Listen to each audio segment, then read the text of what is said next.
we have a period of time right now where we're not, as a club, we're not under any stress to be able to change the way this place is run. So what we need to do is we need to be able to get prepared in case that happens. Now, this doesn't mean that, you know, the end all of this is that you have a management company or you have or a quasi-management company where you have a project manager or whatever have you. What you have to do, though, is you have to identify, in order to be able to go to any model or stay in the model that you're in right now, is identify the metrics of how this place is run. This place is operated is by volunteers. And some of you guys right here, you've been on the board, and that's what it has happened. But what I think is happening is that people starting to come in here don't want to volunteer, or we only have a certain amount of people that are here all year round, and most of the big projects that are being done here are done during the summer. So some of us benefit by those people being here all year round, and that core group begins to diminish over time. They don't want to volunteer, they don't want to retire. So they want to retire. So what I did was I went and took a lot of the things that I think that you have to run this place, and we need to have some numbers to start to look at and seeing what the real impact is. I mean, you can't go at this thing anecdotally. You can't go at it as you're, you know, just off the top of the head, I know how it works. But you're going to be able to communicate to people. You're going to be able to have some numbers and give to them and say, hey, look, you know, we're not getting the volunteers, and this is going to mean that we may have to go to a management company to be able to do this. Are there going to be people that step up? So what we have to know is what are the volunteer hours, for example, that you need that are being contributed in this place? How many does the board do? How do you go and run projects around here? You know how many people are in here, snowbirds and full-timers? We have 69 people here all year round, and 119 that leave. This is the questionnaire that I developed.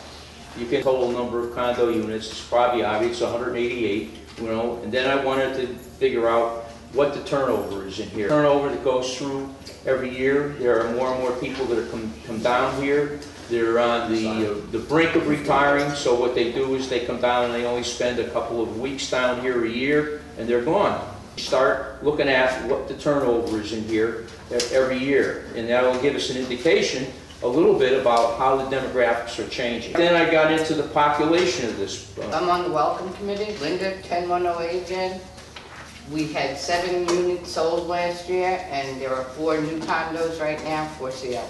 I got this from Jackie. We had 0 sold in 2017. 16 were sold in 2016, and 2015 were none. So then we get into is the population of in here. How many people that are here? I estimate there's probably going to be, give or take, 400 people here at any one time.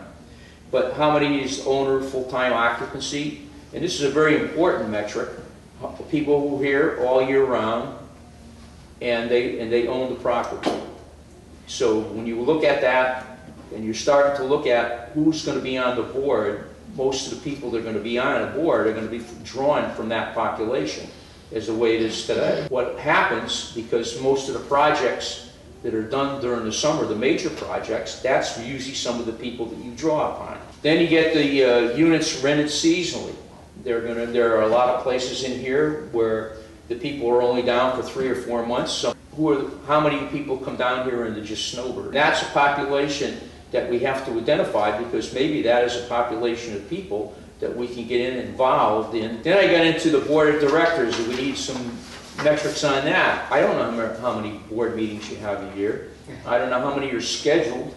I know the number of hours that are spent. Then you have the number of project meetings per year per board member. I'd like to be able to know how much time is devoted. I mean, anecdotally, we always hear at the board meetings that everything is done during the summer, and that we have certain people that are always working on. I mean, I know from the paving of the road. I understand that they had somebody that was here full time. Was it Bill Larson or Bill Larson? Yeah. All right. He managed that. All right. How much of that goes on, and do we really have it? How the number of the hours do we have? We should be able to have a feeling for that. Then we have the number of projects per year managed by board members versus done by outside company. The number of hours spent managing River Club employees. I don't know. And then the other number of hours that are spent on the River Club administration is done for budget. Somebody would investigate about how our insurance is done around here. And the hours are not being spent on this. This means stuff is suffering relative to the work orders. And I think that is going to really be something in the long run that we can really get mechanized in order to be able to get some meaningful statistics out of that as to how much time is spent on these, how much money did we spend, and what's the things, for example, the completion rate, and how long does it take for things to be completed. Diane Kalova, Building 3104. Board member oversee the work orders? Because the one complaint I hear is that people put in many board worker repair orders that happen to us, and things aren't done. Every work order requires a minimum of three board of directors to say yes or no. Tom McLaughlin, 14208, you say 3 years signed. You say no on that, do you notify the person? Who's notifying them that it was signed? You know, that has been something that has not been determined. What it indicates to me is that everybody has questions about it, because A, they don't understand the process that's followed, and two, they always have, and I know this in my own particular case, is nobody gets back to me as to what the resolution is going to be, whether you're not going to do it, or whether we are going to do it, or whether it's been assigned to Mark and he's going to get in touch with you. John Novello, 11203. Ken did say what happens is, 203.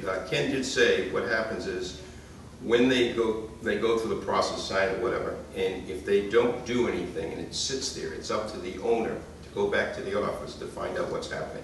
So the onus is on the owner's. I was on the board for 6 years, and if I showed you these work orders that 90% of them, you say, are you serious? Some of them will be, you know, there's a piece of trash around the corner from my place.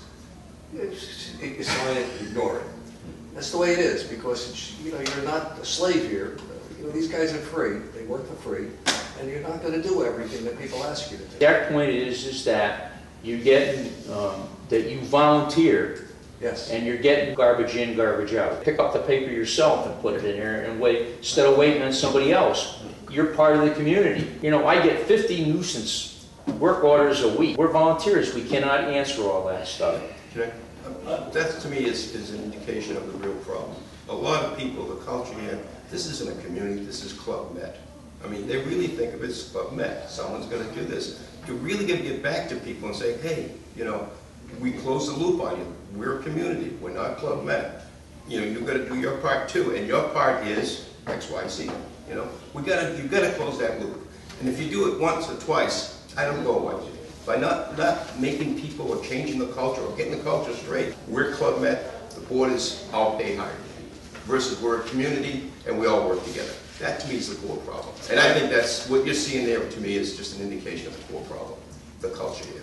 Well, we're going to ask the board to tell them how many volunteer hours they do. What I would do if I was you I would recommend that this board sends an email to the board and says, just ask those questions. Thank you. I'm kind of in disagreement with just throwing away work orders. Now, something that's important to me might not be important to you, but I deserve an answer. One of the things I remember with the old timers, they did that. They would come around and get people to volunteer. What I see with the new board, they don't. They kind of wait for people to come up and say things, where the old people were active in that area. I'd like to see some mechanism that says, hey, we got a project, a work order comes through, it's not a big deal. They just put it out, you know, call for volunteers to do this. And if it fits somebody's need, they sign it and go. I mean, those are the kind of things I want to be, a community. Work orders is a big lightning rod. We're willing to help, and the board is open to allow those people to help. We all want to do things, but we just have to convince this board that we have right now that there are people here that have knowledge and are willing to do things. Here's a prime example, Terry. Look what he did out there underneath there. He put that all together, he put it all in there, and he got reprimanded for it. I never felt like our help was wanted before. If you're going to make coffee, somebody brings the coffee pot, and somebody brings the coffee, and somebody makes the coffee. I mean, everybody has a part in That's a doing community. it. You don't have to chew off and, be everything to that, but there is a way. But there's a whole lot more that goes into running this place than work orders. Yes, the people here see the work orders. They don't see all the stuff that goes on behind the scenes. I feel our entire purpose is to let people understand what it takes to make this place go. Get the word out to whoever is interested in becoming involved. Letting people know what needs to be done, finding out who can do what, seeing if they're willing to do it, and then having the board let them do it. Anybody want to step up? If people want to step up, if it's not Club Med, That's people want to step up, they will. Call for volunteers. If it's Club Med, then they're going to have to pay more. Right, and give up more control.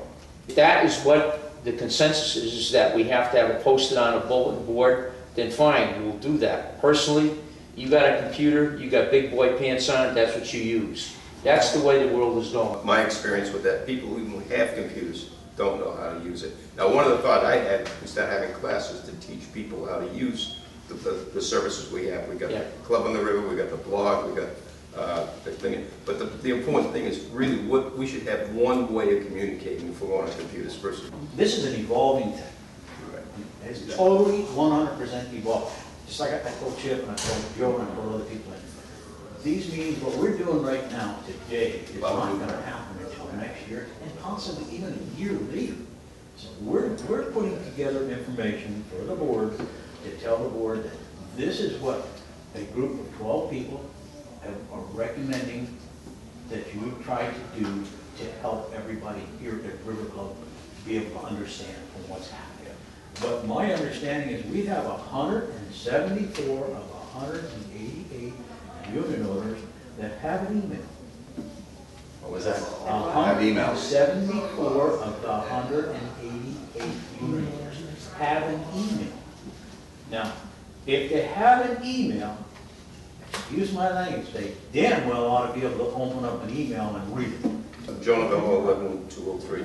Two things. Number one, it's 112 unique units that have emails. A lot of people have two, so you got to be careful on that. Okay, it's really about 112, but by the data I'm collecting with the blog.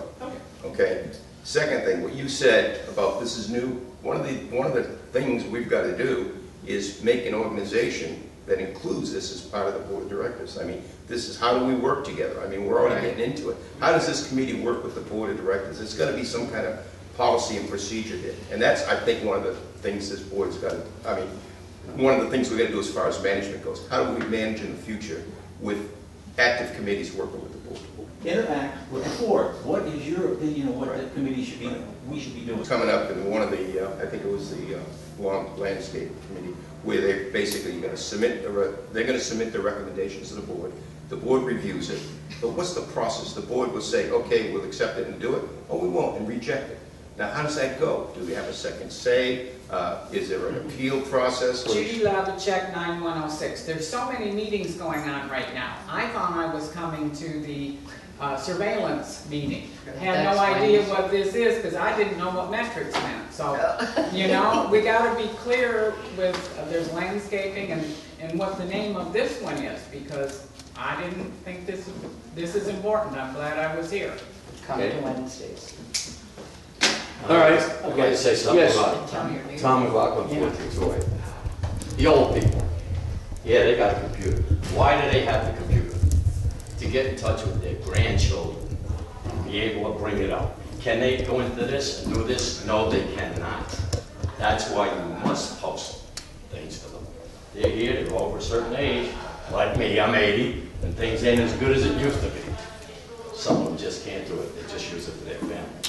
They like this. Well,